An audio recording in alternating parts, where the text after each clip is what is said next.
Hello, I'm John Thomas Richards, professor of English. I teach at Columbia College, Fort Leonard Wood, and I am here to tell you a little about the SORRAT experiments and the Cox-Calvin RSPK automatic filming device experiments, which are a part of SORRAT. Now, in 1959, I met John G. Neihart, Poet Laureate of Plain States of the United States and Poet Laureate of Nebraska.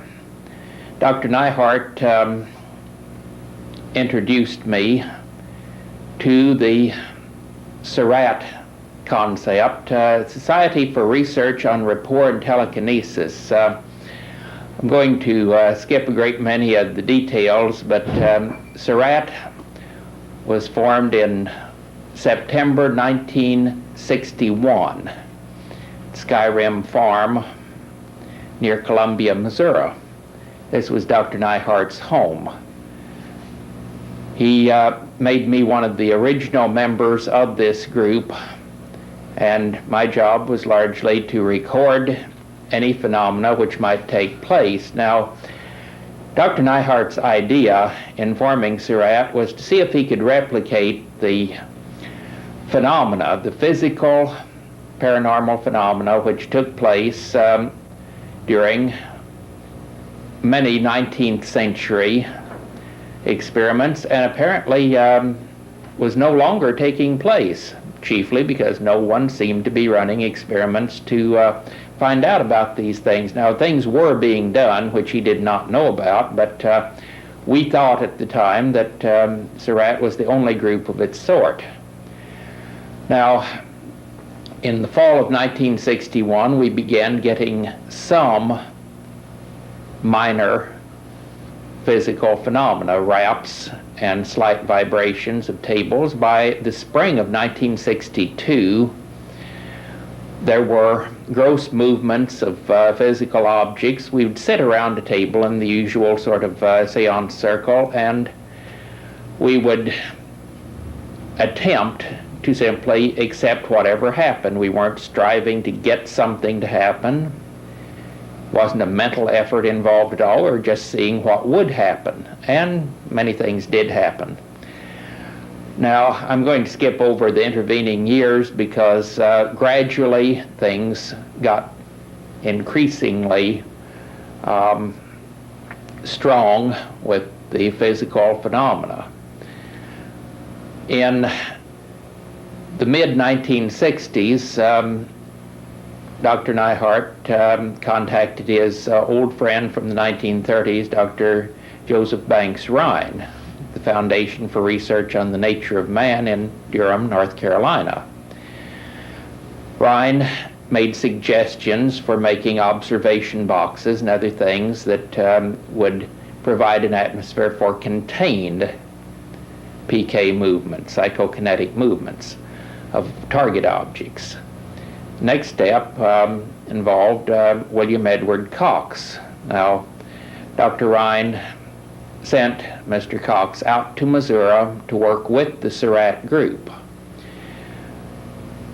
He eventually, with the help of his assistant, Steve Calvin, built what he referred to as the Cox-Calvin RSPK, recurrent spontaneous psychokinesis, filming device, and hooked it through micro switches to a mini lab box, a transparent container with micro switches inside, a container which could be securely locked and sealed and still allow some of this unusual psychokinetic activity to take place in a controlled environment. Now, Cox had discovered, as we all had, at Skyrim during the experiments there, that the experiments themselves did not require people sitting around in a circle trying to get something to happen. We had assumed earlier that our minds would be what was controlling it, but apparently this wasn't true. It happened whether anyone was present or not. Well, this meant that either you sat around 24 hours a day observing, or you figured out some way to record what did happen when it took place. With Cox's mini lab, we were able to place target objects, designated target objects, on micro switches, and then at any time of the day or night when any PK did take place, the camera would automatically start when the micro switch was tripped.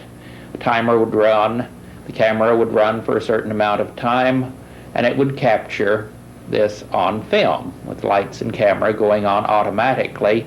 Therefore, the people involved could go about other things. We'd still run the regular sessions, the experiments, but and they do many other experimental tests, which I won't go into, but the mini lab itself would capture automatically what took place.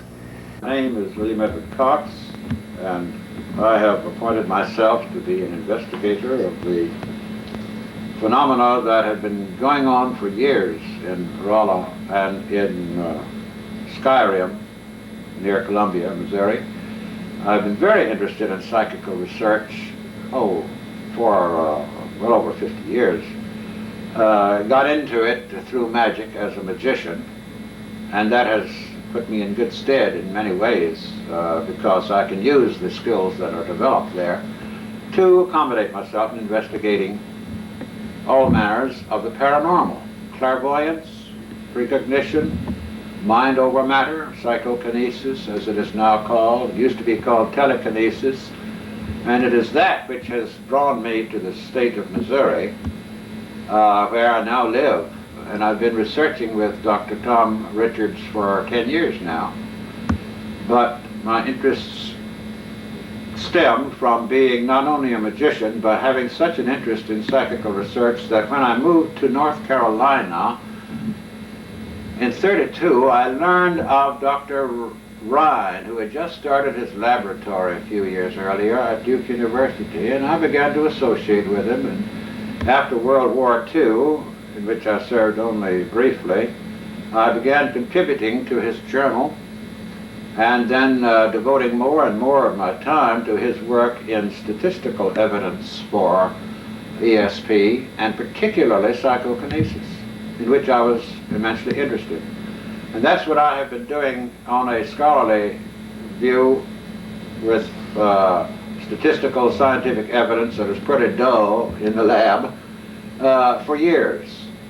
But then I'm augmenting it now with the most unusual opportunity ever that I've heard of in this field, namely close-up investigation with camera of physical phenomena that are inexplicable.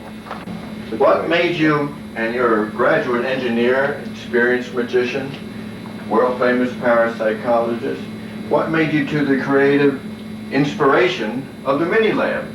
A way of trapping this, filming it, having a record that everyone could peruse and make their minds up. This was the idea of Dr. J.B. Ryan, the head of the Parapsychology Laboratory, Foundation for Research on the Nature of Man, and for half a century head of that famous lab at Duke University. And there was one of these little glass boxes that had been made by one of our members, donors, that were right there in Durham, North Carolina. And they, the idea originally was hers, but Dr. Ryan suggested to me, make a mini lab, just make a box, well-secured glass box, so that you can lock it up and make it portable, and you will really have a little laboratory. And it made sense, so I promptly made one. And on my next visit out to Missouri, I took it along. It was about a cubic foot, and of all plexiglass except the bottom, which was a glass mirror. It had a shelf in it and a few other trinkets in there, and a couple of little locks on top that were cheap. But I retained the keys to those locks at all times, and yet things did happen in that box. A few things, not too many. although the box was loose and you could have faked a little bit, you could have stuck a piece of paper with something written on it through the crack in the top, because the box was not as skillfully made as my later ones. But that's our first mini lab. And it sits up at Skyrim right now. It's been up there for years, waiting for something to happen. But nothing has. And the next mini lab was a aquarium tank, which I made after moving here in Rolla. Just putting it on wood, binding it with steel, a 1-inch wide steel strap that went around it, and the holes in the end of it were locked with a adequate padlock, tight, so tight you couldn't possibly get the bottom wood off. Now the bottom wood is bottom because the aquarium tank is upside down upon it, and it is bound by having the steel strap go through a couple of holes, slots in the wooden base. And everything I put in there are viable targets, whatever I think of putting in there, anything. And my 3 switches of electrical contacts were put in there at the same time so that it could start the camera. We were experienced with a camera because before I made my second mini lab with switches, the thing I brought from Durham didn't have switches in it. It was just a glass box, plexiglass. But when I put this second one in place, got phenomena, we had already tested a camera that Steve Calvin, a graduate student of chemical engineering at the University of Missouri here in Rolla, who was my formal full-time assistant whenever I needed him. I employed his services to start with. And he was very helpful, and one of the things, not only did he furnish the camera and an electrical relay system for triggering the camera whenever a switch inside of this new mini lab was thrown, but he did various other things, including the lens arrangement and the accurate sharpness of it and the lights. Anyhow, we had the trick to where the little switches in the mini lab would start the camera whenever anything disrupted. And that's how we began to get our formal tests after we had done some original ones of laying a pencil on top of a little cradle, hoping that the pencil, when it lifted off the cradle, would break the electrical connection and we would see it flying. We did. We didn't see it right, but we saw it rolling about in a cheap fashion until one day when it rose up gradually, went out of sight into the air beyond the view of the camera. And it was then that I decided to make a new mini lab to replace my old one with switches. And that's when we began to get good, viable, proofable inside information. The camera. We have some phenomena that puzzle me, that will amuse the critics, like this one. That's when I just now said my pencil rose, jumped, got out of view of the camera from its little cradle without any mini lab around it in the early days. What do you reckon I later found when I later on, much later on, re-examined that sequence of film? Only 3 or 4 frames of film viewed the pen after it had left the cradle and was standing on its vertical leg. It didn't write anything, it just stood there for an instant and then went on up. There was a white thread stretched from it right down to the bottom of the exposed area of the film frame. And it's clearly there on all 3 successive images. Now what does that mean? I don't know. It happened once again later on. But if that implies fraud, which to my mind it does not, you would have to explain a ton of other stuff by similar method, including plenty of other writing of pens in which there was no string attached. And such an assortment of phenomena. You mentioned the direct writing. You briefly touched on the rings. What are the things, a brief catalog of the type of phenomena you've seen, recorded? It is too wide for me to You've announce. had sorting of beans, different colored beans, coins, on command? Oh, yes. Were you told Tom or a written message to that effect inside the mini lab or in the isolation room? Yes. Inside the mini lab, I have laid them, and the beans would be assorted, or the little rice grains, some of which were colored black, would be assorted into the other little tray. They couldn't be seen by the camera, though, they're too small. Sorting of cards, spontaneous combustion?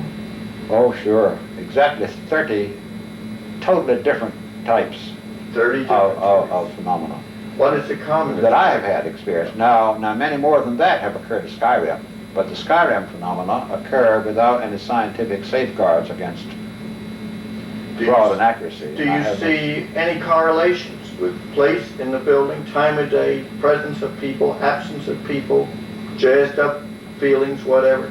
No, not particularly. Random times, nighttime, daytime? Not particularly, not as much as I should hope. Nothing outstanding, no sore thumb sticking out. Aha. No, none yet. Yeah. I haven't had any opportunity to put electroencephalographic tests on Tom, nor do I have the time and equipment to do it with. That can be done by someone else who replicates these phenomena. Another thing, various other things should be done. He could be given various tests. He isn't particularly interested isn't desirous of having those tests anyway. What is that anyway, that fancy Rube Goldberg and Cox device? Well, this is a smaller model that was made. Originally, this was the first model, but then I made a larger model with more than 2 electrical switches within. This one has only a couple of switches, and outside shorting switches are here for necessary reasons. But this larger model of a bigger aquarium tank served better. And then one day, Yorkshire Television of England, who had learned about us, insisted on filming this for the Arthur C. Clarke series, The World of, what was the title of that book now? Anyway, Arthur C. Clarke's World of Strange Powers. And that series of 13 weeks long featured one of them on psychokinesis, and this box was featured in it. The locksmith hired by me earlier on for my own benefit to do an excellent job of tying up the big original mini lab, and I told him that I was a magician, which happened to be true, and gave him that excuse for my wanting him to lock it up well. And I said I would pay him for his time, and he had better not fail to do a good job, and please don't put any writing pen or pencil inside it. Well, he did as I asked, and he laid a sheet of blank paper in there, and in 3 days I came back to his locksmith's shop with writing on that paper and a pen within, and he about fell through the ground. We looked at it outside of his shop on a little card table. He looked at the lock and swore that his lock was perfect. Then I took my blanket off of the mini lab and showed him what was in it, and he didn't know what to think. He thought it was all electrical. Well, of course he did. Now this box is a smaller one that he successfully did an excellent job of locking up for Yorkshire Television. These coins down here were laid by me inside on 8 little receptacles within, with the hopes that they would vanish and go into on the table. Well, actually only 1 was found on the table. The remaining 7 were shipped off by mail to 7 different members of the community, 7 people I know, some of whom were SORRAT members, like Apoff and McLennan and others. These coins thus, one of them went to Arthur C. Clarke. In fact, it went into Arthur C. Clarke's home through a letter that was placed in here by Yorkshire. The Yorkshire authority, Mr. Adam Hart Davis, who was the director of the filming crew, put a letter which was typewritten on the spot by his stenographer and secretary, typewriter and all, in my backyard where they filmed the whole business. And it was addressed with an ordinary amount of stamps, but it vanished from here. As you see, it is no longer here. You also can see that these 2 locks are absolutely, genuinely secure. They have jammed key on the interior, and a tissue paper glued on top of that with super glue by the paid locksmith, and he has signed it with his name. Both of them are still there, and there's not a way in the world normally that you can open this and get in. But paranormally, it was no problem. The letter did vanish, and it went through the mails to Mr. Arthur C. Clarke in Sri Lanka. It was received by him with a couple of foreign stamps slapped on it, from what source we do not know. I know that it wasn't any hanky-panky because the hanky-pankiest would first have to open this pair of locks that I've just shown you and get in there and remove the letter. There's the enigma. This is the tank, which is fit on top of a solid base. The base has grooves into which the tank fits. The base cannot be slid sideways.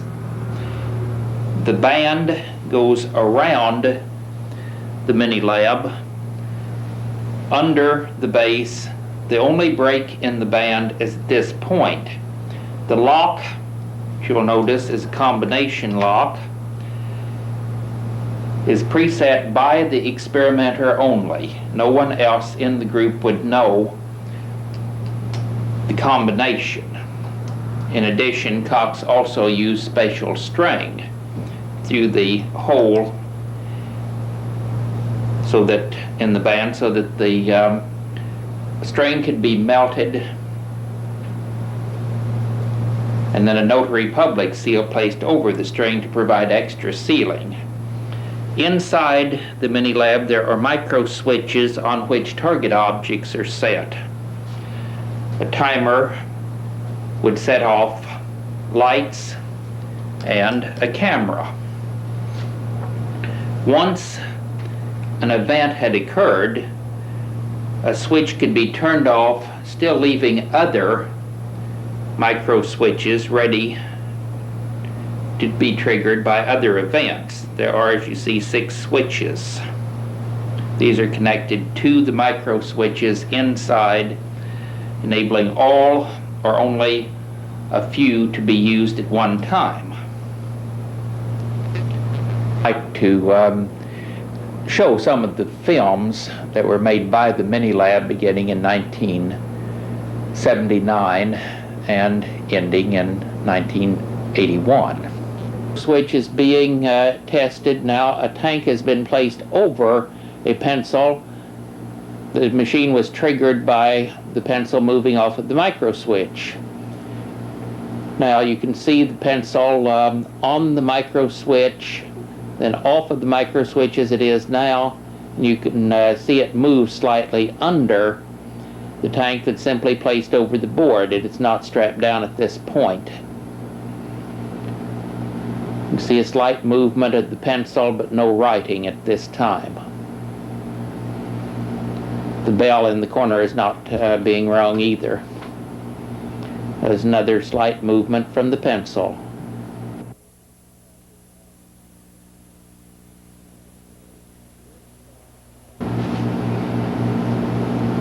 Now, in this version you can see that the pendula are swinging desperately.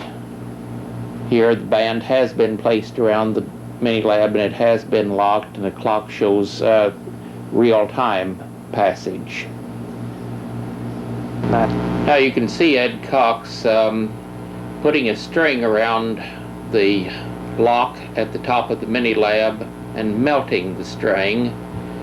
He will then put his notary seal on top of this. Now, you notice in this one that a pin has erected itself inside the box and is marking. His first messages were very crude, but it's going off slightly in the coffee.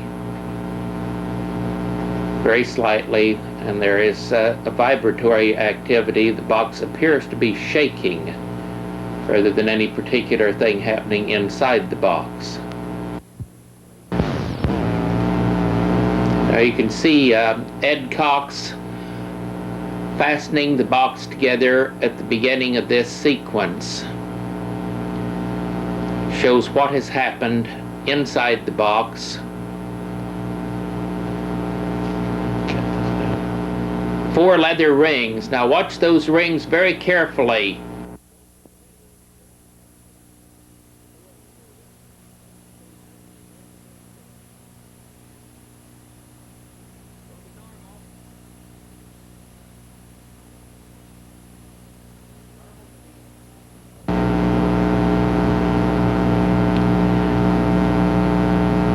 small marker clock is going around one revolution every second, show real time. The name John King, or J. King, has been written by the pen, and you'll notice that the cube has made a serpentine motion through the coffee grounds.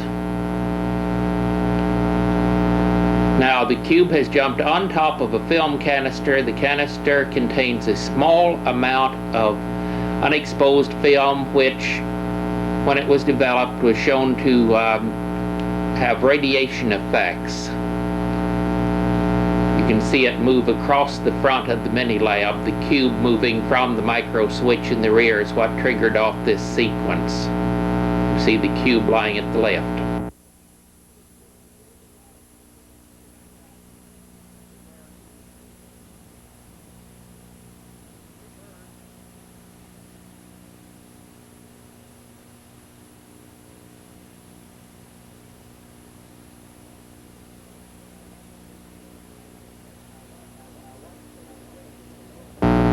Now watch those rings. They will link together and rise to the top and then unlink.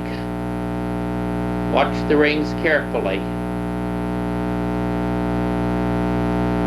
Notice that they have linked. They're now at the top of the box. They've moved to the rear. You'll see them move to the front again. They're out of camera range behind the lock. Now you'll see them come down again and unlink very smoothly.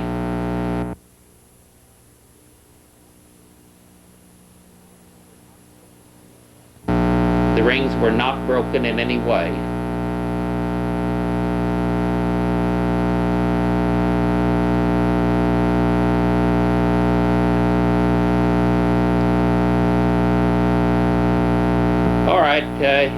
This is the end of that sequence. You can see what has happened. The fogging, of course, is due to light leakage on the film, the end of the film. Now, the next sequence, you simply see that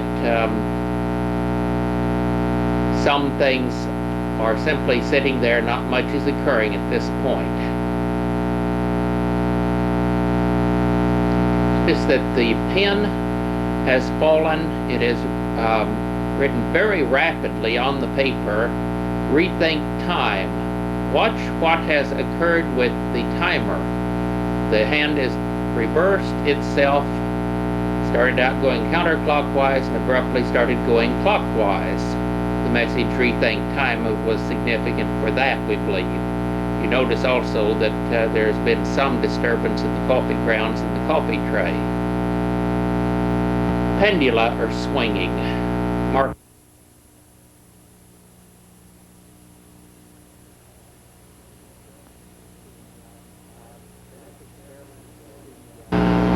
In this experiment, you see the rings set up, and they're lying in front of the mini lab at this point.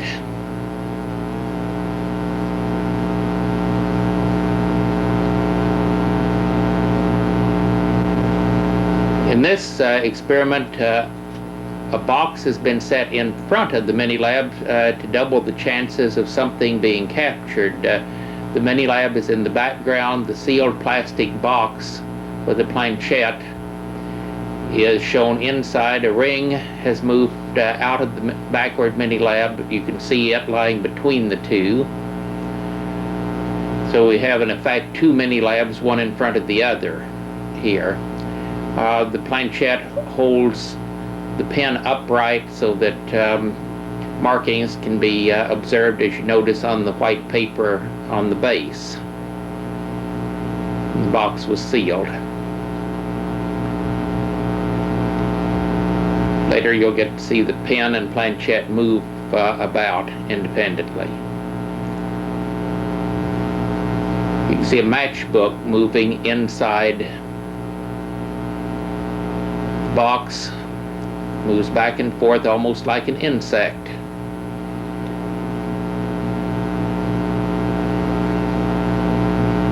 Here the entire box moves.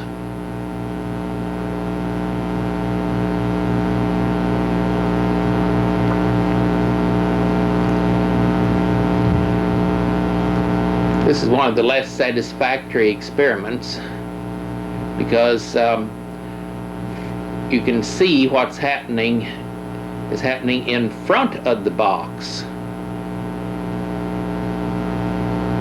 Now here the box is much too close to the camera.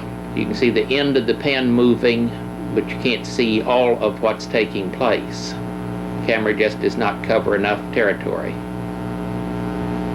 But the plastic box is in front of the mini lab.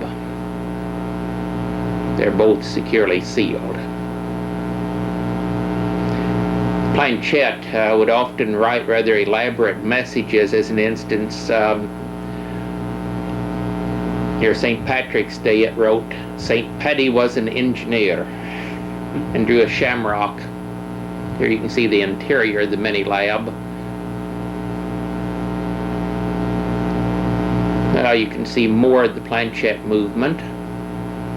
The rings have fallen off of their micro switch and hooked onto the planchette.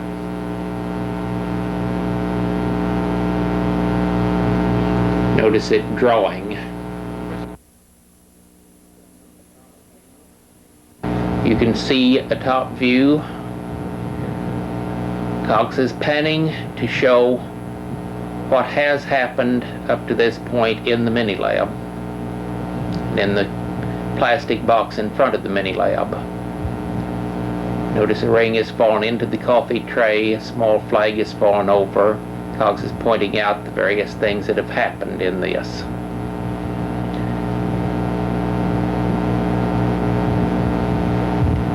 This sequence, notice the machine is started because the planchette moved slightly away from the micro switch and then stopped. That was a frequent problem.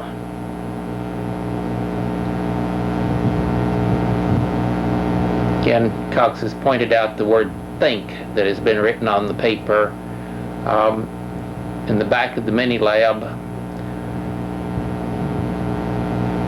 Now he's pointing out what has occurred, showing how the box has been additionally sealed.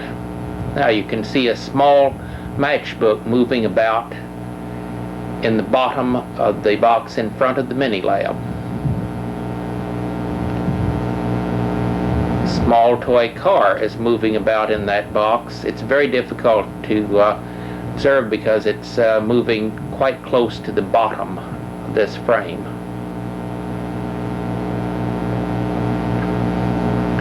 You can see a slight movement.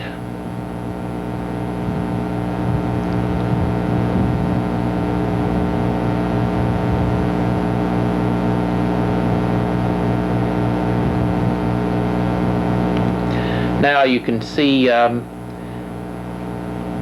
something's all right. You can see that the box shows some motion inside.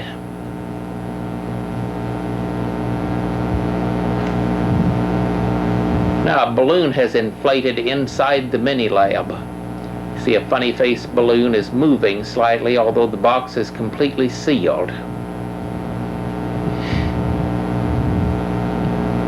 We place the balloon entirely deflated with the string tied around the neck very often on a micro switch, and when it inflated it would trigger the camera. Notice the balloon is moving inside the sealed box. In fact, it's even bouncing a little up toward the top of the box.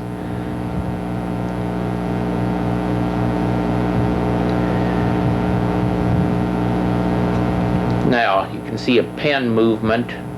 Planchette has moved the pen away from the micro switch. Sometimes weeks or months would pass between activities, and unfortunately this time the pen had gone dry, so we're not exactly sure what it was writing. Here comes the pen again, although of course we didn't know that it was dry. And this sequence took place shortly after the preceding one. between sequences, either I or some other person, Steve Calvin, Ed Cox, or someone else in the group would reset the switches and rewind the camera, and Cox alone could open the containers. The rest of us simply reset to another micro switch and rewound the camera and got it ready to go again. Here you can see some more of the pen movement. Move slightly off of the micro switch.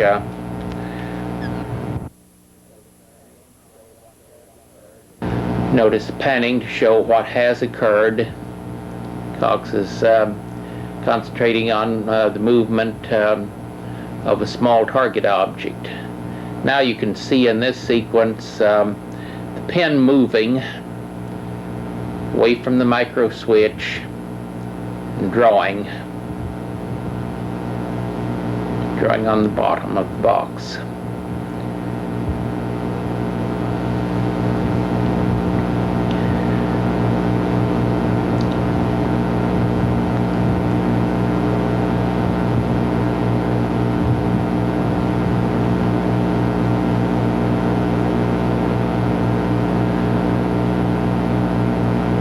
This was taking place during the summer of 1980, during the first series of experiments. A toy car moving back and forth inside the mini lab. It apported into the box. It's a model of a 1950 Mercury Club coupe. Here's a model which also apported into the box of a Model A. It's moving back and forth almost like it's trying to get out of a tight parking spot, and doubtless that's what set off the camera, was striking the planchette and knocking it off the micro switch. That's why you don't get an actual view of the thing materializing inside the box this time. This happened from outside the box. You can see it back up and strike the micro switch and then proceed forward. Panning shows what had happened. Now we get a view of pen writing in the bottom of the plastic box, swinging about. See the letters being formed.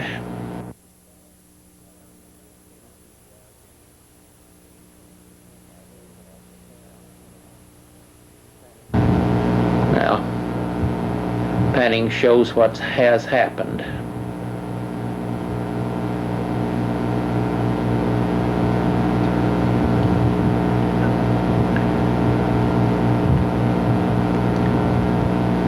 Now, you can watch the small matchbook go rapidly back and forth, and then it will eventually jump into the air at the beginning of the next sequence.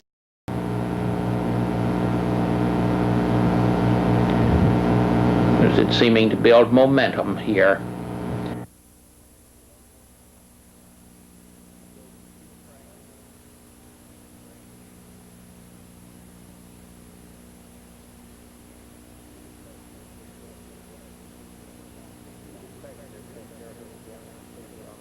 See the pressure it's exerting against the paper on the bottom of the box.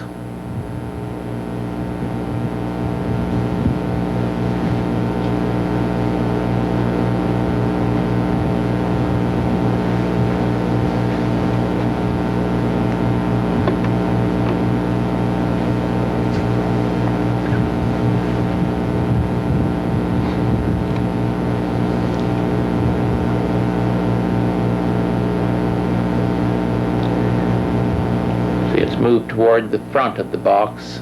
Now it's moving back in camera range. Now, in slow motion, you can see it jump and come down again.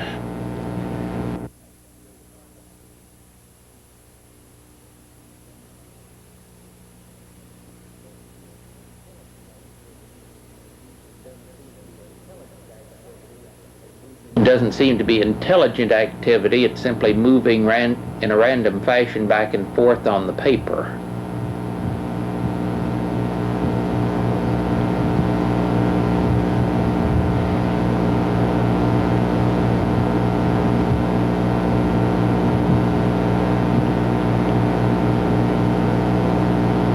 Right here you see car moving back and forth again in the box.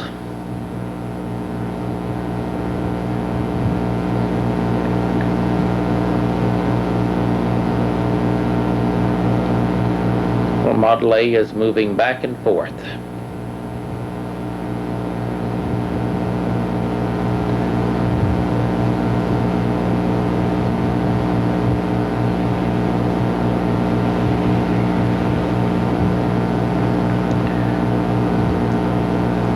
Panning shows the layout, and you can see the planchette. The flag has stuck itself onto the planchette. The flag was originally in the rear mini lab, now it's in the forward one. Notice that a mirror has been set up so you can get a side view of activity that's occurring between the two mini labs, so that everything's caught the front, the back, and from the side. Notice the planchette with the rings looped onto it has moved from left to right. Now this is a close-up of what has occurred inside the plastic box in front of the mini lab. You see the planchette clearly. A couple of coins have stuck themselves onto the upper surface.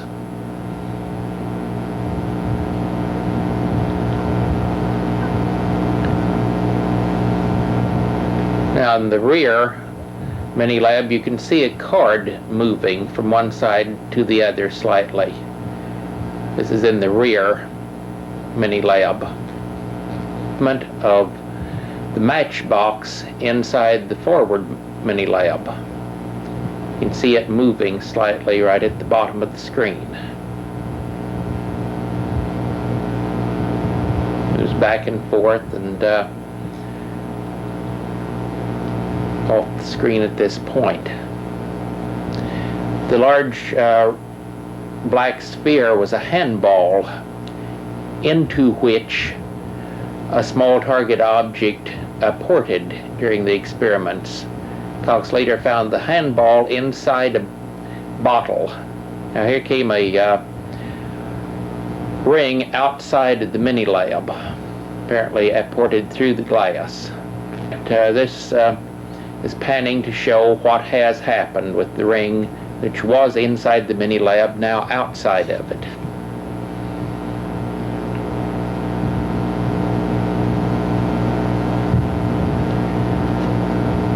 You can see very little is happening at this point because it's simply panning. Cox has removed the top from the mini lab. Now you notice the rings are lying in front of the mini lab.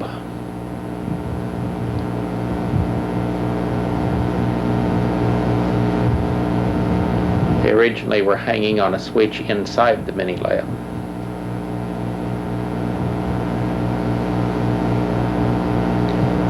Get a much clearer view in this picture because the plastic box has been removed. You don't have to view through it in order to see something happening in the rear mini lab.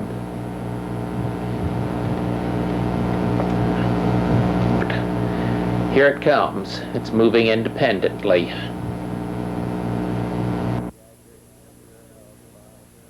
This would be during the winter of 1980. You can see that not much is happening at this point. Now you can see that the train has moved, the engine has just been knocked off, the clothespin has moved, and you're going to see another slight jump or movement in a few moments. You can see where the small engine to the train has landed just in front of the mini lab. It's fallen off the edge onto the red table at the very front. Panning to show what has happened.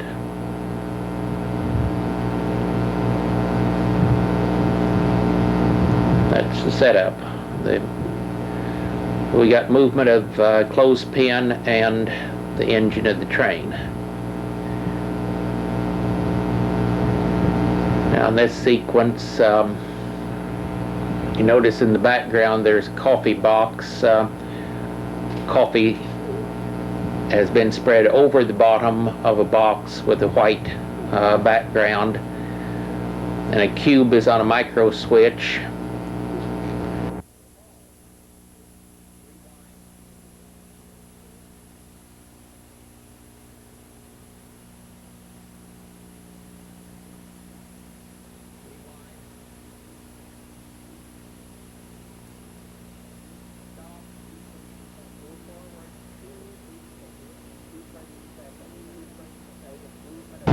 Two frames a second. Notice movement of rings through the glass front of the mini lab. Notice that the rings are going to link now. Watch the rings carefully. You can see this in slow motion. Small film packet has also exited. It later, dental x-ray film showed a curved radiation mark where the linking rings had been lying on top of it. Now you notice that the rings unlink. One goes back inside the mini lab, leans on the front glass. Now you notice there's going to be some more ring movement.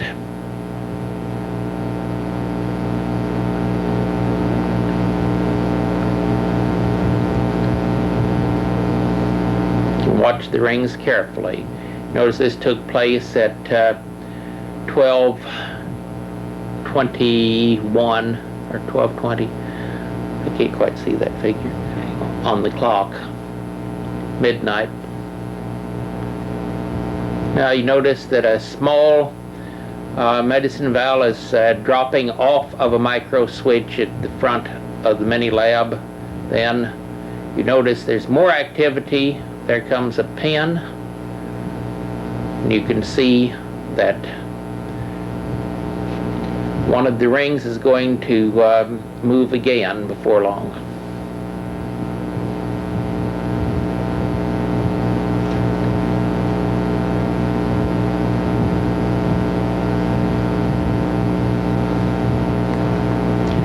Going to end with both the rings linked and erect, and then unlinked and erect.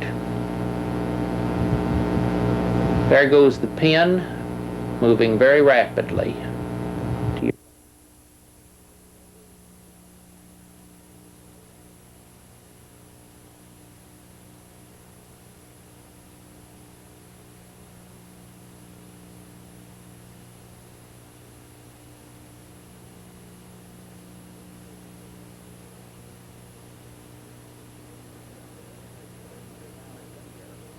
Rings are now linked again, and now they're going to unlink, standing upright, one inside the mini lab and one outside the mini lab. Please go to normal speed now.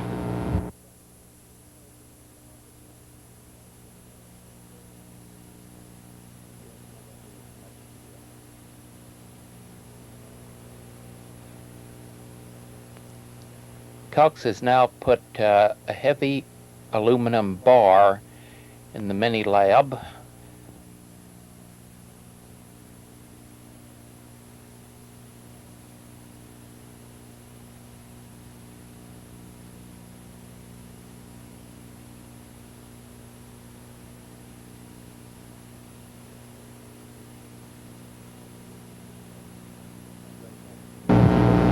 You're going to get to see what happened inside it in a few moments. This is simply panning. You see that the cube is moved. Often these things would happen between experiments so that they were not actually filmed. There is a bar that has been bent inside the sealed locked mini-lab.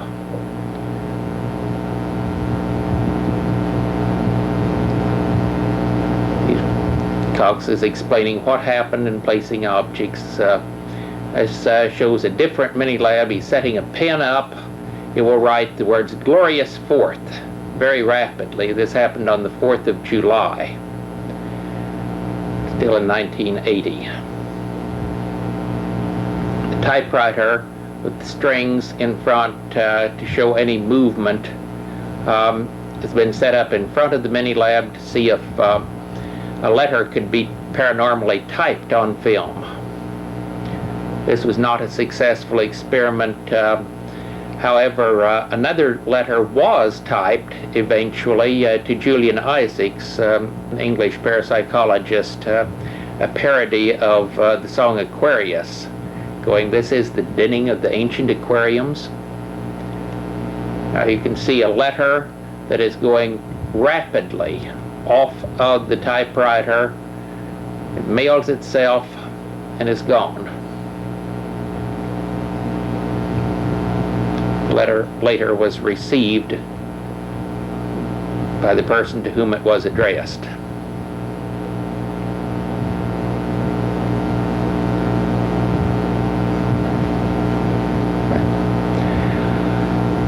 Very little will occur here. Simply the letter mailing itself was about the end of that particular segment of the experiment.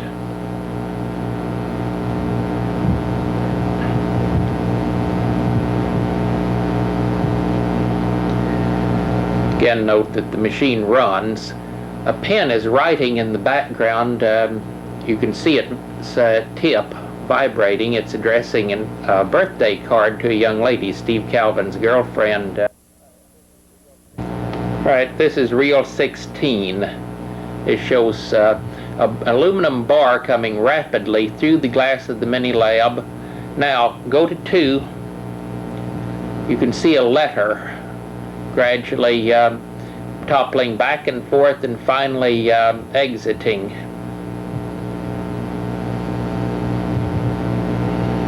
The aluminum bar got enclosed in the letter, incidentally. From the 2 stamps, you can see it was an overseas letter. Went to Dr. John Beloff in Edinburgh, Scotland.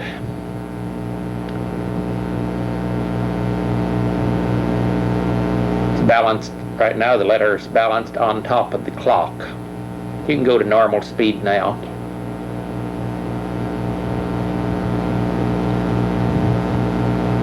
There went a ring into the letter, rapidly vanished. Pen moved from outside the mini-lab into the mini-lab, right along the base.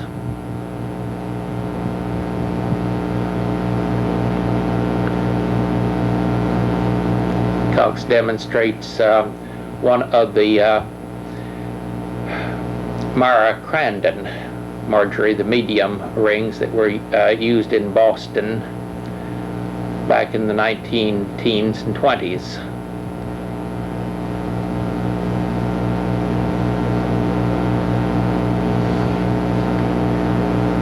Now, in this sequence, notice there are letters in front of the mini-lab waiting to be answered. You notice the writing, however, is taking place by a pen, which you can see near the center on the right. This is inside the mini-lab. You can see the pen move as it writes on the area between the coffee box and the front of the mini-lab.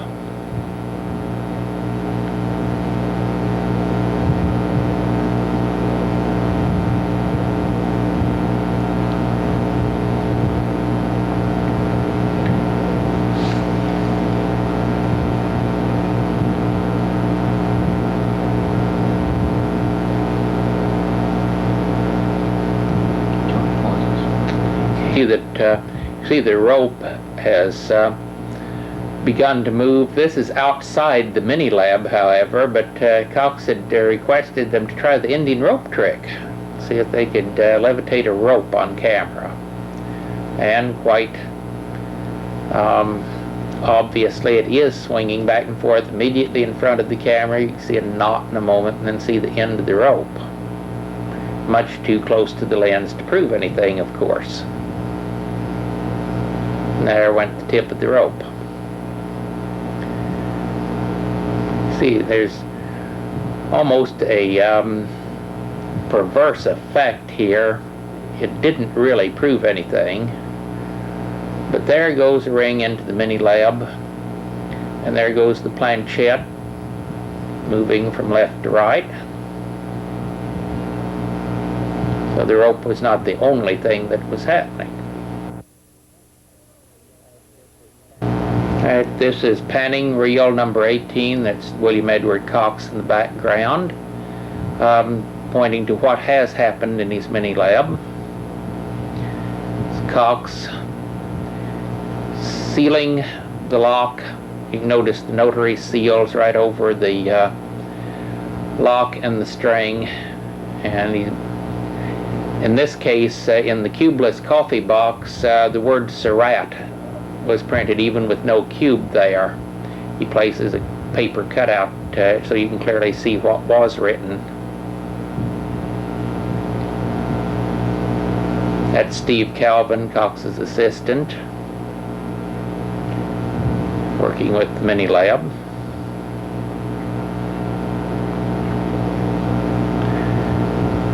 That's Cox demonstrating what has happened. Thermometer is at the back of the mini lab. Cox and Calvin showing the Cox-Calvin device. Scissors were used by the entities to clip out a small shamrock out of green paper as a task that they set up to see if they could perform it. Pictures of some of the material that happened outside the mini lab setup.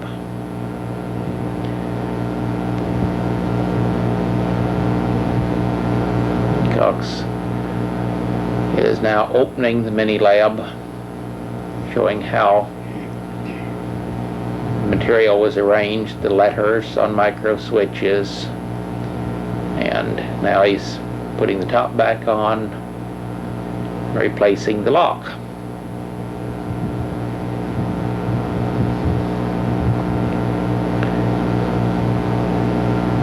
Showing how it works.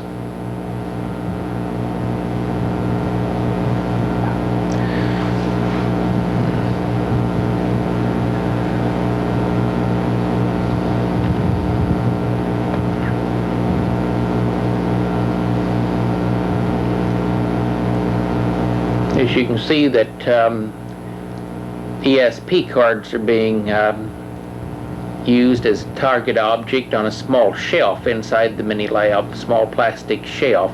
See if the entities would assort them according to whether it's circle, plus, star, square, or wavy lines.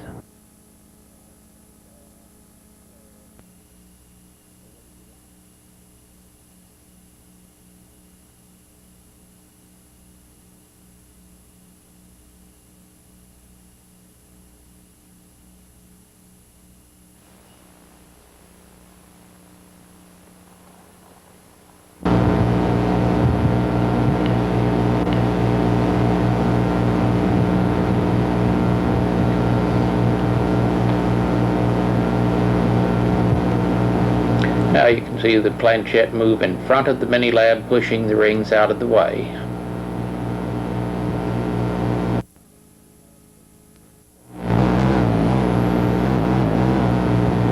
One of the Marjorie rings is leaning against the glass on the inside of the mini lab instead of remaining on its micro switch toward the rear. There goes one of the rings, rapidly moving to the right. Planchette moves to the right. and runs off of the shelf in front of the mini lab. The ring continues to move slightly.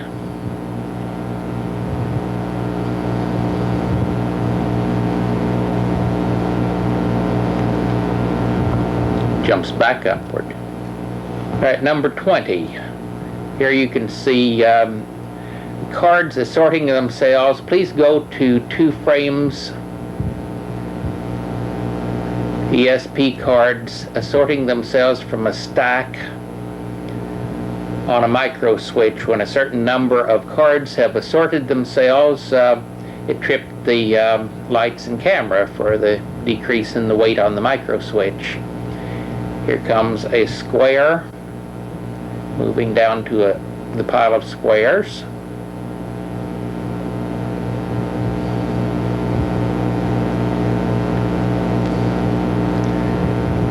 All right, this, you see the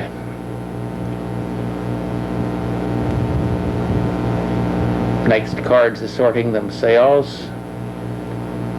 There's one of them flying through the air and landing. You see them take off. There goes one across, lands.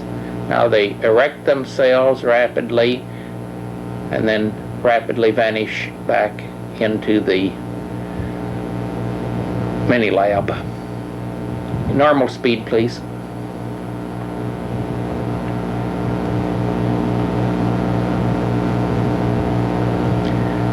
Cogs will then show how they're assorted inside the box.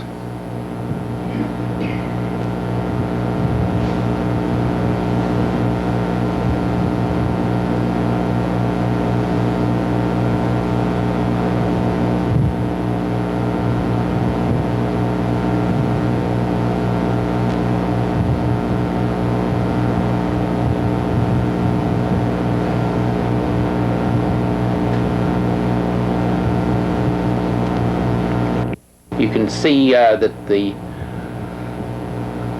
stacks have assorted themselves inside the mini lab. 3 of them, 3 on the shelf, 1 over on the top of the coffee box, and 1 even inside the coffee box. Notice the squares are down inside the coffee box.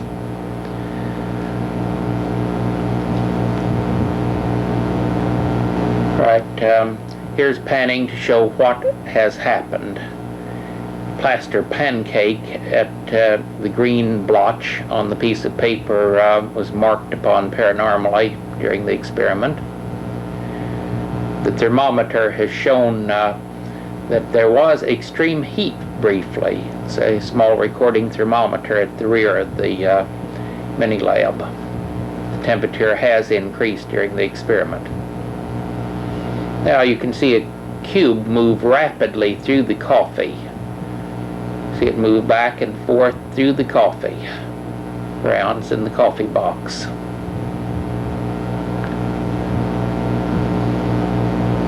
Now one of the Crandon rings falls over and one of the cards flips.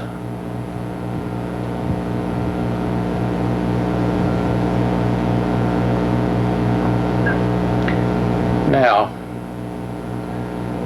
notice in this sequence,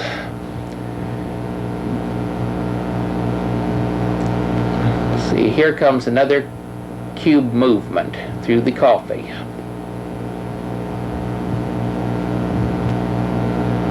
Sometimes these were very elaborate. 21, you notice in the background the cube has moved through the coffee, creating a separate trail. So it had moved, jumped, and moved. There it goes back again. Very rapid cube movement this time.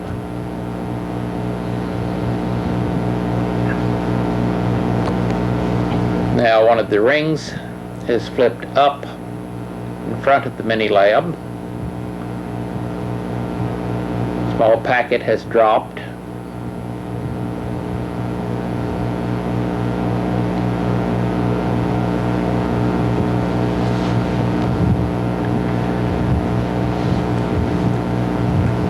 Now comes some more card assortment.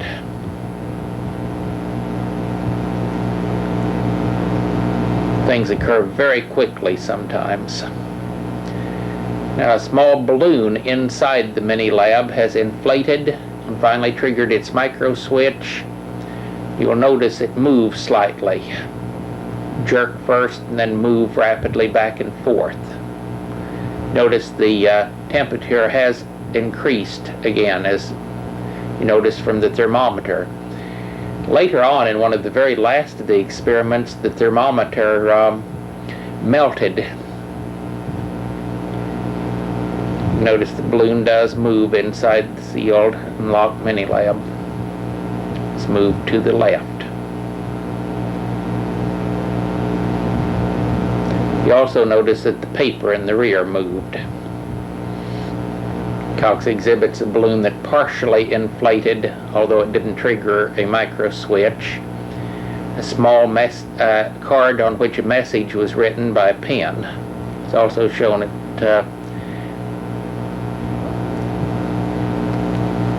was standing in the rear of the mini lab.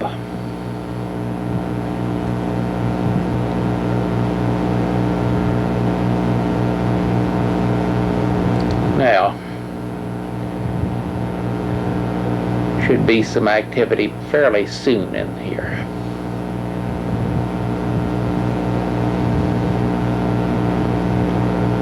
Now, yes, you get some paper movement. It's flipping back and forth.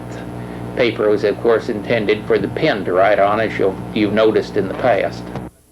This is 22. You just noticed that one of the boxes went through the glass and into the mini lab. Now you can see a small packet of crayons standing on end and writing a message to Marion Nestor, a letter to Marion Nestor in New York. Here you can see the interior of the mini lab, and here is a balloon inflating inside the mini lab. You can see how it's pressed against the glass. It went off of its micro switch and is now gradually inflating. Notice it has almost a respiration effect, even though this is tightly sealed. The neck of the balloon was tied with a piece of string very tightly, and yet the air is apparently entering almost as though someone is breathing into the balloon itself. You see it blowing up. It's going to burst eventually. It gets a little tighter, it'll burst, and then a piece will continue to move.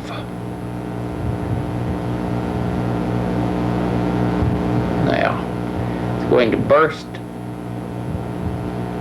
Now watch. At the bottom of the mini lab, you can see the piece continue moving even after the balloon has burst. Here's another balloon that has inflated in the mini lab. In the background, you can see a pinwheel. Unfortunately, it's stuck on the coffee box so that it cannot rotate as it was supposed to do. Alright, this is number 23. Cox is showing a chain in a bottle. He's showing how an object's loaded into the mini lab.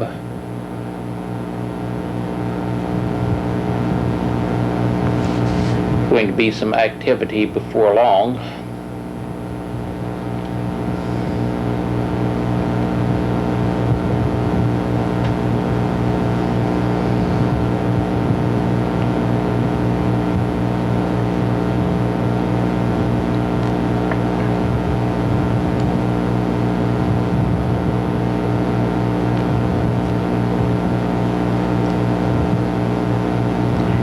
Note the small squares of white paper on the edges of the mini lab to show where the glass starts, so it's easy to tell when an object's inside and outside. Now a balloon has inflated and it's moving back and forth, bouncing about inside the mini lab.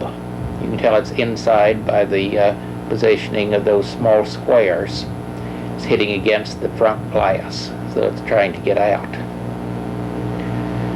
Those things that look like white eyes on the balloon are really reflections of the two lights that are illuminating the interior of the mini-lab.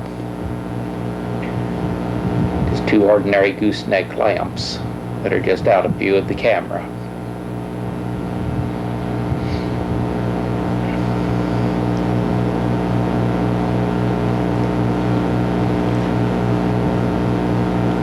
Balloon sitting on top of the coffee tray inside the mini lab and bouncing back and forth.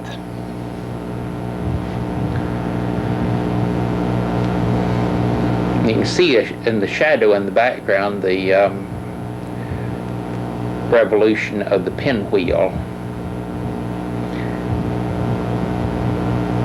Scissors have cut out a small shamrock out of paper and mailed it in a letter to Marion Nestor.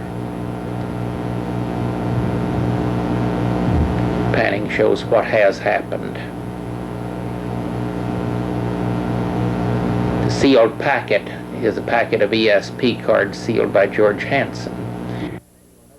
Here's more balloon movement, and then you'll notice that the pinwheel revolves independent of the balloon. In fact, it's pushing the balloon to the front, the balloon moves, and then the pinwheel, you'll notice, also moves erratically in the background. Another balloon has partially inflated on a micro switch.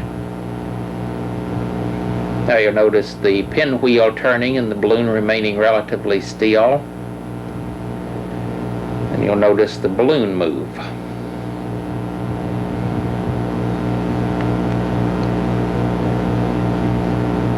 Pinwheel's apparently hitting against the paper. As far as we can tell, the paper isn't moving independently. The pinwheel is causing it to move back and forth as it strikes the edge. This is reel number 24. You can see the mini lab as it was set up. There comes a small target object. There comes another one through the glass. You're going to get a letter vanishing. The letter went to someone in another country. We just lost our film. Now you notice here is a pin moving. Here's a pin moving. Cox tried to get the entities to tell us the identities of some postal robbers. So he put a reward notice that was being circulated up, and we got some information about them, that they were cousins, that they drove a rusty blue Chevrolet truck, and not enough to actually get a reward.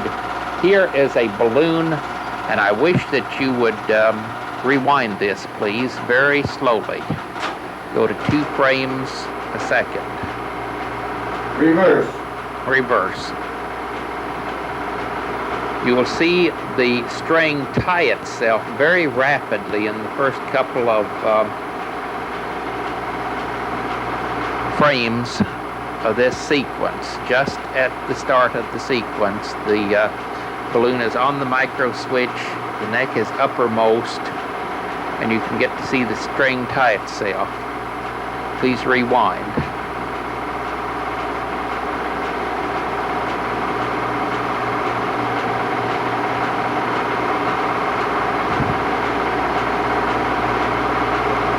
Can you rewind faster?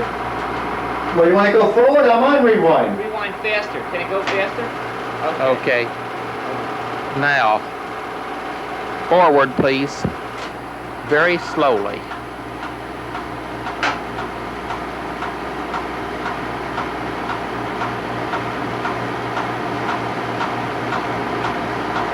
Make sure that you observe this next sequence in which a string rapidly ties itself around the neck of a balloon at the very beginning, and the balloon inflates neck up from its micro switch.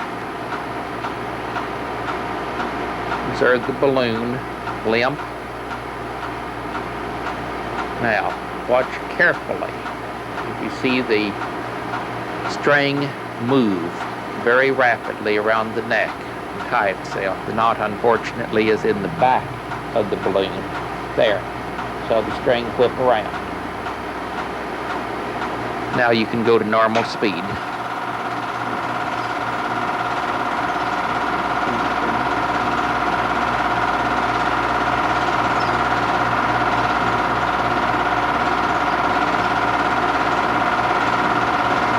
See the balloon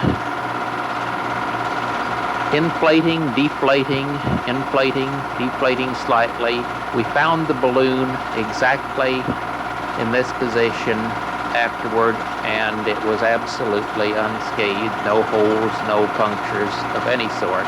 Notice a fire occurring at the same time that a pen is writing a message to be careful with flame. In this sequence, small plastic pendula move slightly.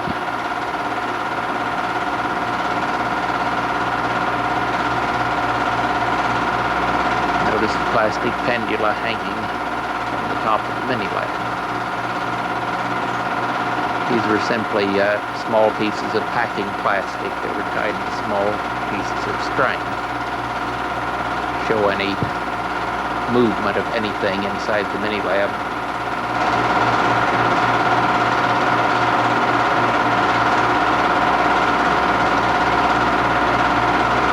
Notice that there is a round package. It's addressed to Marion Nestor in New York. It's sitting inside on the left side of the mini lab. In one of the later sequences, it will roll about and then vanish. Now you notice those plastic pendula, they are moving desperately. Not all moving in the same direction at once. The balloon moves and the plastic pendula, or at least some of them, beat on it in more than one direction at once. Whatever the force is that's controlling it, it does seem to be able to move each one of the small pieces of plastic independently. The dandelion in the lower right.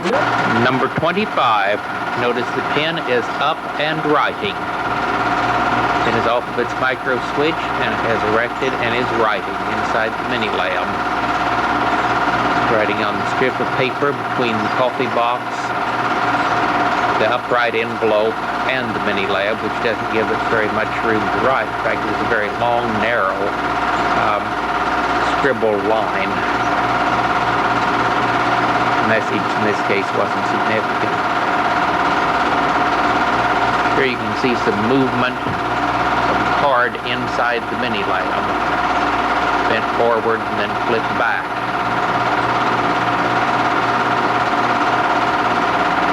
See the pendula moving very rapidly in more than one direction. See a balloon inflating and pushing the cards out of the way. Balloons inflated off of the micro switch in the lower right corner.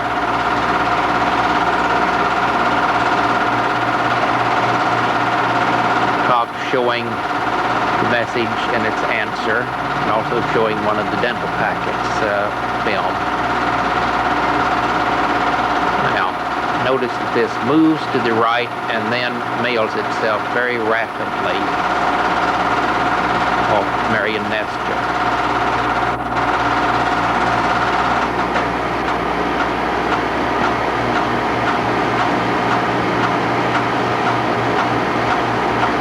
I believe we've gone to a slower speed now.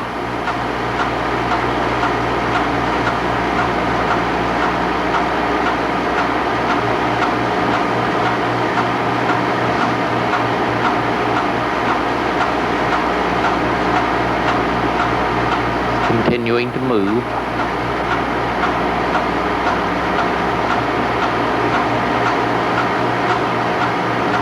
More movement of the pendula inside the mini lab. One seems to almost be circling another.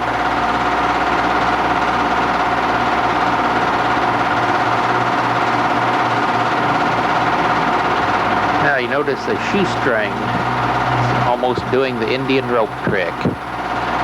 We're trying the experiment with the mailing of the packet again. The experiment was set up by a Canadian parapsychologist to see if the objects inside the sealed canister would be effective when they went to Mrs. Nestor. Now, notice it goes rapidly into the envelope. And that was received by Dr. James McLennan, who is author of the Entity Papers, Letters from the Mini-Lab.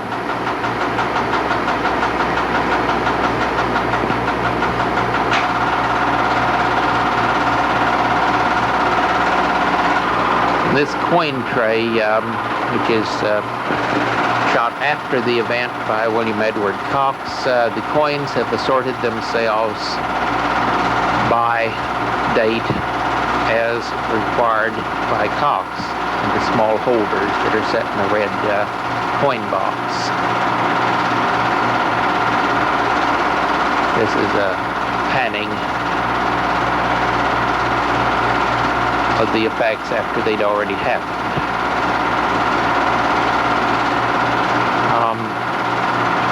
This is the locksmith who professionally locked the mini-lab. He had to disassemble his lock after he'd thoroughly jammed it with super glue so that no one could unlock it. And the effects took place anyway.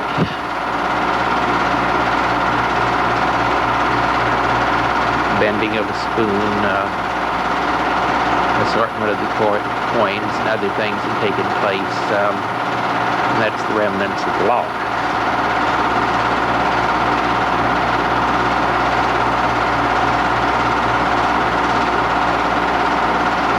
William Edward Cox exhibits this on the trunk of his car to show exactly what had happened, left to right, as a balloon is inflated off of its micro switch to the right. Cox is putting something down. There's the coin box. The coins assorted themselves inside the coin box very rapidly. The balloon is also very slightly inflated.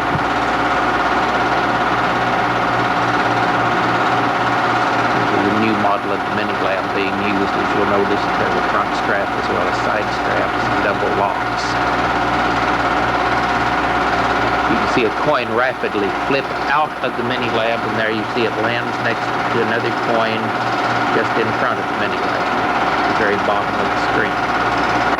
Number 27, late fall 1981. Notice the pen is moving, but it's moving sideways against the clipboard. Now it's fallen.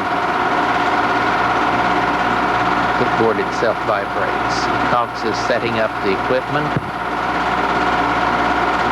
The blown egg, into which a key later apported, has wedged itself on the knight's battle axe through the small hole in the end of the egg. And as the knight and the egg are moving toward the right.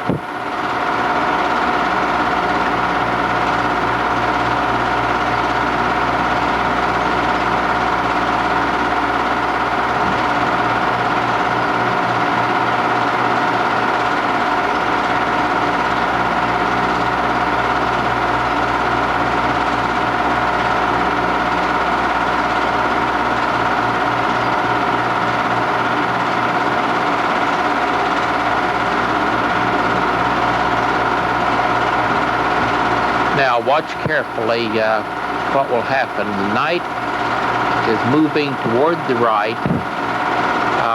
The cords, which were dangling from the top of the mini-lab, have wrapped themselves around the knight. And now at this point, watch those rings carefully. Please go to 2 rings a second. The paper rings are sitting on top of the clock. As the knight moves further to the right, you're going to see them link Then they'll erect themselves against the mini-lab, and then, apparently due to friction, they will ignite at the point where they linked. So you can go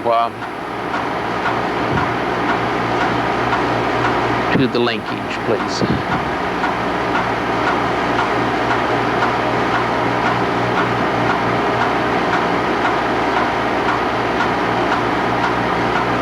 Watch the rings carefully. They're cut from a unusual magazine so that they couldn't be duplicated. Alex has placed them on top of the clock.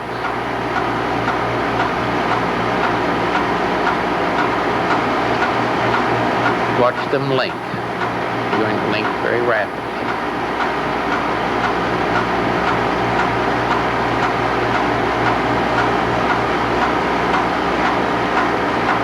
Now they are linked. The rings are linked. The knife continues to move in the background. Now watch the point of linkage.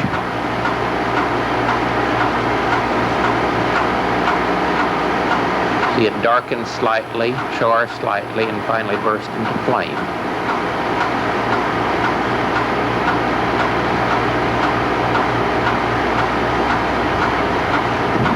Darkening, little smoke is starting to arise. And now it is catching fire. You can go to normal speed now, please.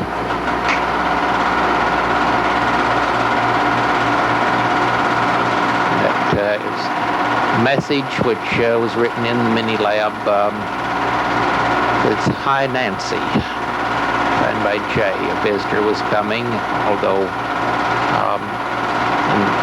the message was appropriate inside the mini-lab. You can see a box now moving toward the left, then it will move quickly back toward the right, and then move toward the left again. The box contained a small atomizer.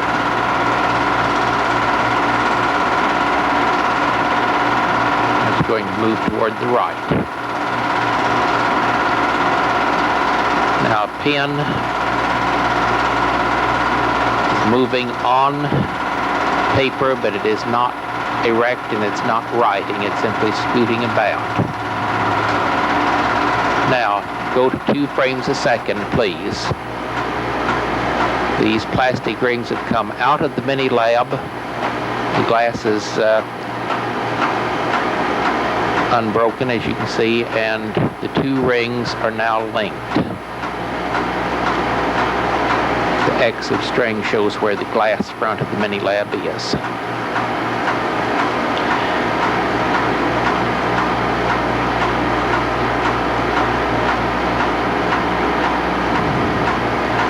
You see a second ring, a leather one, come out and join the other 2.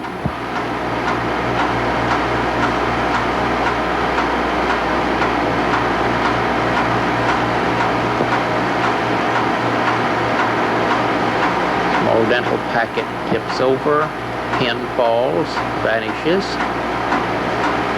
pin erects itself, vanishes. One of the rings has fallen now. It will rapidly join itself onto the 2 rings that are already linked, making 3 linked rings. Leather and 2 plastic. Pin balances the front of the mini-lab. Now the rings have separated and vanished. Actually, they fell onto the floor in front of the mini-lab, out of range of the camera. We found them there later. The pen moves one more time very slightly, but you can go to normal speed now, please.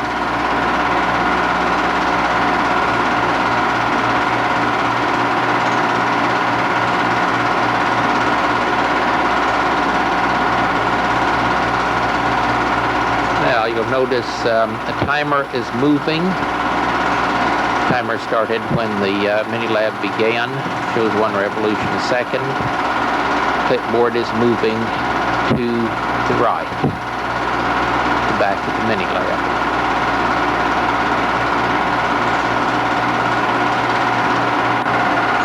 All right, number 28, Cox is putting a sealed bottle containing a safety pin and 2 straight pipe stem cleaners and a pencil stub and a piece of paper.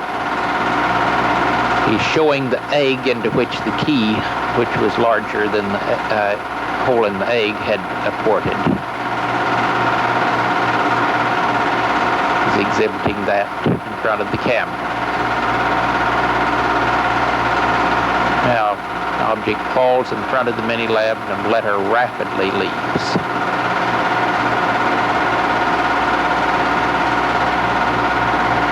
Cox is showing what has happened. Here a balloon has inflated.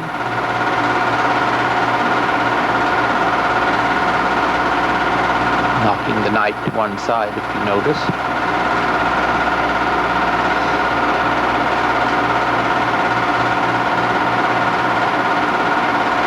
You notice the coin tray. Coins have assorted themselves.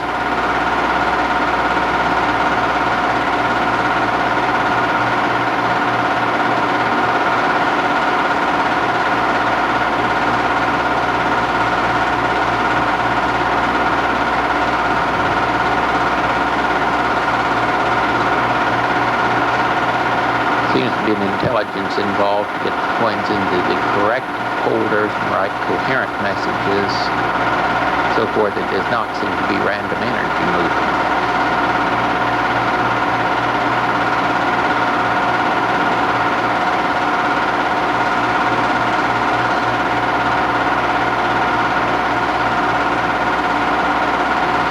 The letters have fallen from the top of the mini lab to the front of it.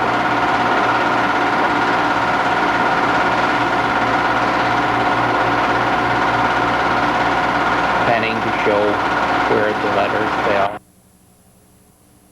Landed.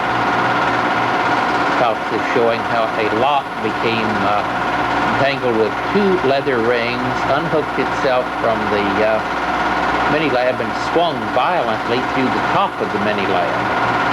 We'll show in a moment exactly what did happen. Here's material on top of the clock on the clipboard in front of the mini lab.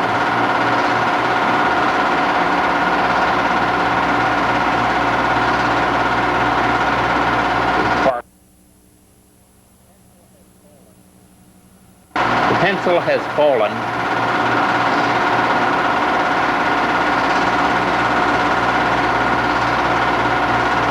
Nothing's happening there at present.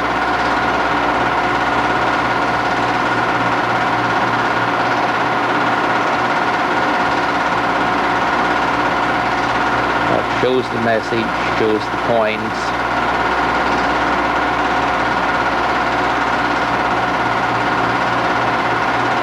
Shows how the clipboard is arranged for micro switch, and shows how the box smashed through a hole through the top of the mini lab.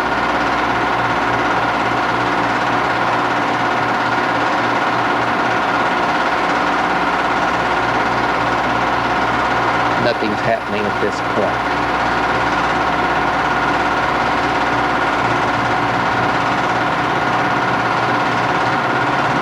Cox is showing clipboard, the message, and what has occurred. Right, number 29. Number 29. Reel 29. You see that there's a cone for revolution, a letter in front of the coffee box.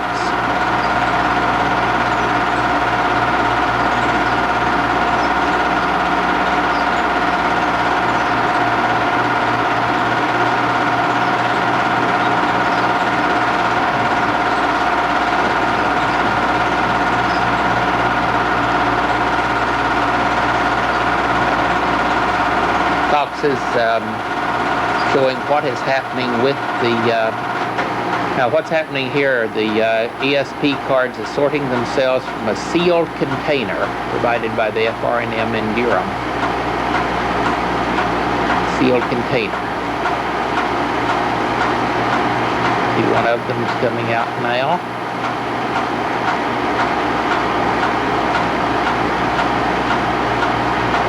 You'll see them assort themselves rapidly and re-enter the box without breaking the seal.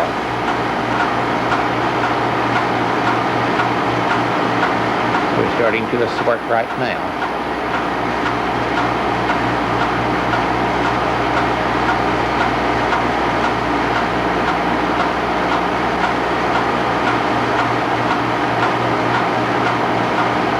Last one. Correctly assorted, and the seal is not broken.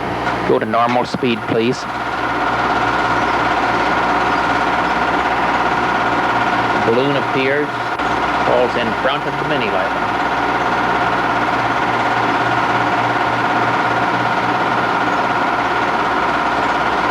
Continues to move slightly.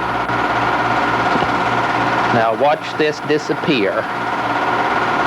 Went to Marion Nestor in New York. Pin's moving. Unfortunately, it has a large blob of solder wire stuck on its tip, so you don't get much message.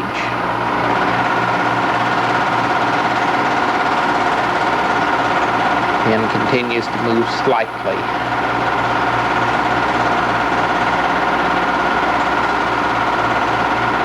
The balloon moves inside the mini lab, moving from left to right, rolling along on top of the coffee box and then moving upward slightly.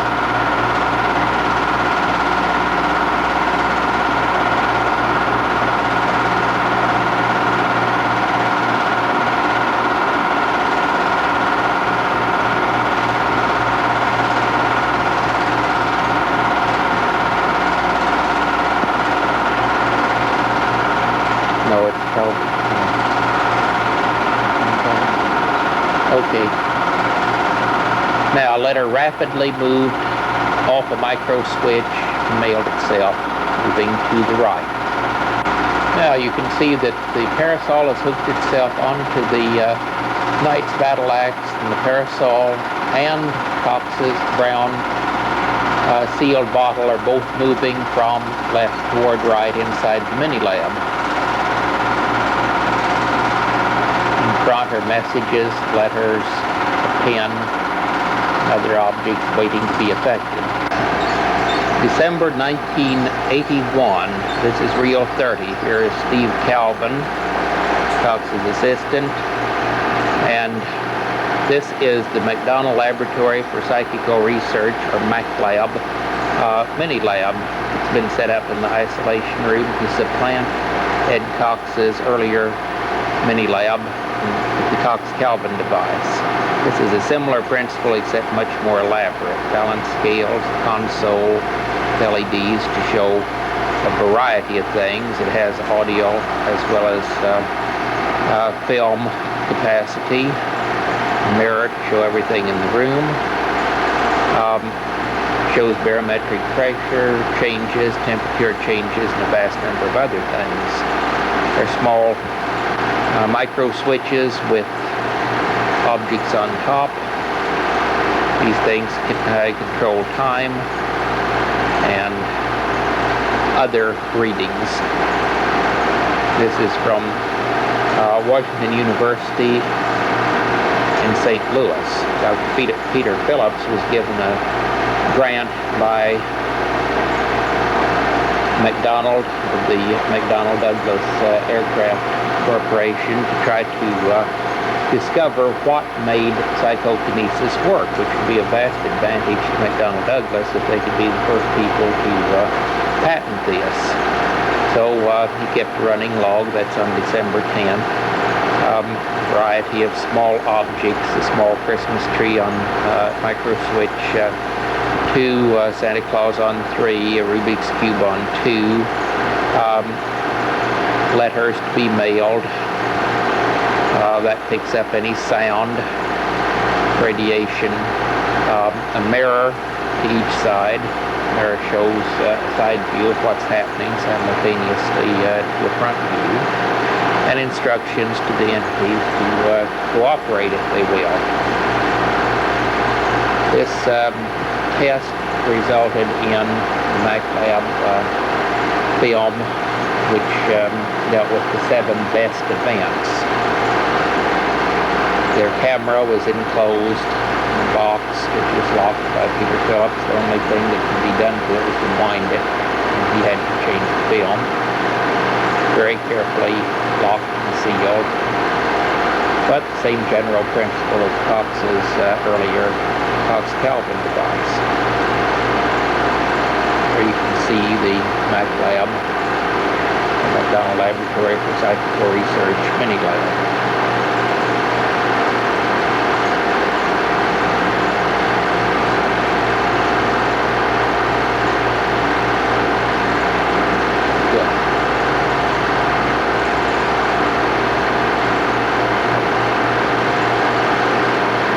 Thank you very much for watching this film, and I hope that you have come to understand what the SORRAT experiments with the Cox Mini Lab equipment really were.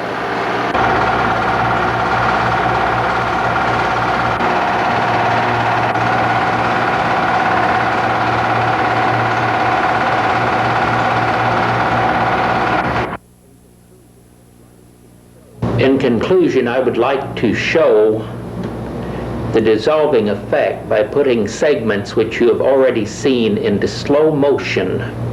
You will see that one ring appears to become transparent so that you can see the other ring under it. You can see that cards appear to become slightly transparent before they vanish. You notice a strange bilocation effect. The rings at the bottom are still partly visible when they begin to grow and materialize leaning against the mini-lab glass. We feel that this research is very important and should be replicated by many other experimenters elsewhere. Thank you.